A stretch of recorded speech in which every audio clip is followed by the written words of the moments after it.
শুভ দৃষ্টির আগ অবধি বড় কনের মুখ দেখার নিয়ম নেই। কন্যাকে পিঁড়িতে করে বরের চারপাশে 7 পাক ঘোরানো হচ্ছে। এই সময় দেখুন কনের মুখ পান পাতা দিয়ে ঢাকা।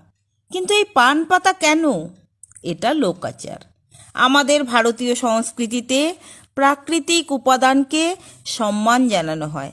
পান শুভ হিসেবে ধরা হয়। যে কোনো শুভ কাজে পান ব্যবহার করা হয়। এমনকি অতিথি আপ্যায়নেও পানের ব্যবহার হয়। বাংলায় পান প্রচুর পরিমাণে উৎপন্ন হয়। আর পানের আকার, আয়তন, তার কোমলতা বিয়ের কনের সৌন্দর্যও বৃদ্ধি করে। আজকাল তো পানগুলোকে কি সুন্দর করে সাজিয়ে নেওয়া হয়। বড় কনে যখন মুখ দেখার সময় হয়, কনে তখন ধীরে ধীরে পান পাতাগুলোকে সরিয়ে নেয়। কি দারুণ লাগে ওই সময়।